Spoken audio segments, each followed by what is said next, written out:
جب ہم ہی اچھے نہیں ہیں تو پھر رحمت کی چادریں تو نہیں تان دی جائیں گی ہمارے اوپر. یہ حکمران عذاب ہے ہمارے اوپر اور یہ ہمارے گناہوں کی سزا ہے. حجاج بن یوسف بصرے کا سخت گیر حاکم اپنے ہاتھ سے 70,000 لوگوں کو قتل کیا تھا. 90,000 لوگ اس کے حکم سے کٹے تھے. حضرت حسن بصری رضی اللہ تعالیٰ عنہ فرمایا کرتے تھے اگر پچھلی امتوں کے لوگ اپنے سارے ظالموں کو لے آئیں اور ایک پلڑے میں ڈال دیں، ہم صرف حجاج بن یوسف کو دوسرے پلڑے میں ڈال دیں گے، یہ پھر بھی بھاری ہوگا. صحابی رسول کو سین حرم میں ذبح کیا شخص، بہت ظالم شخص.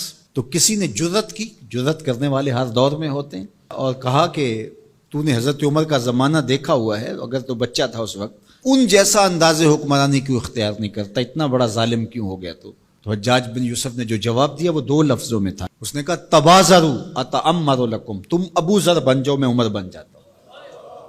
جب عوام اچھی نہیں ہوگی تو پھر یہی اوپر ہوگا. جب میں کہتا ہوں الہی میرے احوال دیکھ، حکم ہوتا ہے اپنا نامہ اعمال دیکھ. اور ایک روایت میں ہے اعمالکم امالکم، تمہارے اعمال ہی تمہارے امال ہیں، جس طرح کے عمل ہوں گے اس طرح تمہارے اوپر مسلط کر دیے جائیں گے. بندہ سمجھتا ہے کہ یہ آ جائے گا تو شاید یہ اچھا ہوگا، یہ آ جائے گا تو شاید یہ اچھا ہوگا. ایسے کافی دیر پہلے ایک حکومت گئی، پھر اس کی بعد دوسری آئی، تو وہ کوئی صحافی تھے تو مجھے کہنے لگے کہ آپ کیا اس پر کہتے ہیں؟ تو میں نے کہا کہ ہم نے پھولوں کی آرزو کی تھی، آنکھوں میں موتیا اتر آیا. تو یہی ہوتا ہے، جب تک ہم خود اپنے آپ کو صحیح نہیں کرنا چاہیں گے اتنی دیر تک کچھ بھی نہیں ہوگا. اور دوسری طرف یہ جو نظام ہے اس وقت ہمارے اوپر مسلط، ہم با دل نخواستہ قبول کیے ہوئے ہیں، اور یہ مشق تھی کہ چلو اس کے ذریعے سے کوئی بہتری کا راستہ نکلے، لیکن 70 سال سے وہ کولو کے بیل کی طرح وہی مشق ہو رہی ہے.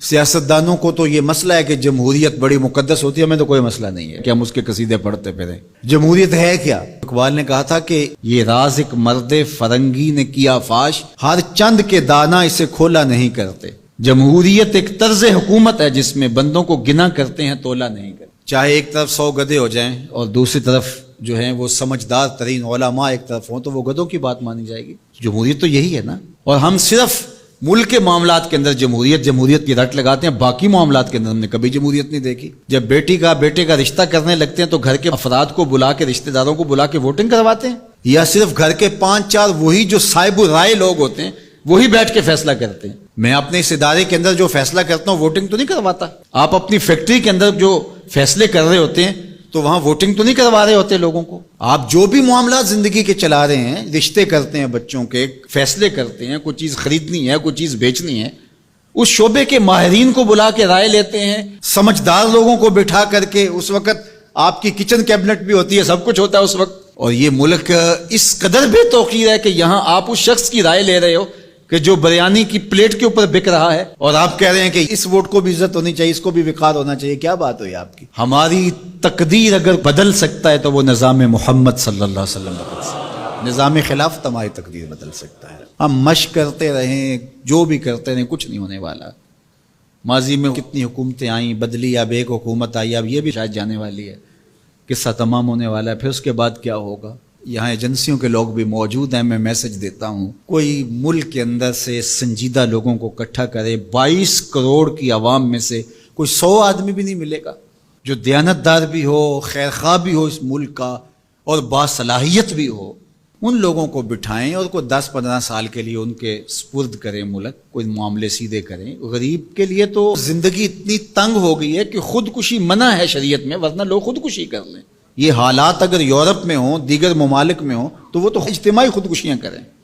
یا ہمارا مذہب ہمیں روک رہا ہے اور ہم برداشت کر رہے ہیں اور صبر کر رہے ہیں. ہمارے مذہب نے ہمیں صبر کی تلقین کی ہے. ورنہ آپ گھر سے نکلتے ہیں، کوڑے کے ڈھیر پڑے ہوئے ہیں جگہ جگہ. لوگوں کے رویے کتنے کھردرے ہو گئے. رشتہ داریوں کے اندر باہمی الجھنیں، لڑائیاں، شر فساد، ایک دوسرے کی ٹانگیں کھینچنا. گلیوں بازاروں سے لے کر کے آپ اوپر کی سطح تک چلے جائیں، یہ معاشرہ نہیں رہا. یہ بے ہنگم ہجوم ہے، یہ وحشیوں کا ایک طبیلہ بن گیا ہے. انسانیت نام کی چیزیں تقریباً رخصت ہو چکی ہیں. یہ زندگی گزاری نہیں جا رہی، زندگی گھسیٹی جا رہی ہے. ہم اپنی لاشیں گھسیٹ رہے ہیں. زندگی میں طمانینت، سکون نام کی کوئی چیز ہی نہیں ہے. ہر بندہ ہاتھ ملاتے ہوئے دوسرے سے ڈر رہا ہے کہ پتہ نہیں یہ میرے ساتھ کیا کرنے والا ہے. یہ تو وحشیوں کا معاشرہ ہوتا ہے، انسانوں کا معاشرہ تو نہیں ہوتا. لوگ غریب سے غریب تر ہو رہے ہیں، اور چند لوگوں کے پاس دولتیں اتنی ہیں کہ ان سے شمار ہی نہیں ہو رہی. اور نفس کی کمینگی بھی ختم نہیں ہو رہی. کھا گئے لوگوں کو لوٹ کے, لوگوں کا خون چوس گئے. وہ کبھی آپ نے کوا دیکھا ہے جو بچے کے ہاتھ سے بھی روٹی چھین لیتا ہے؟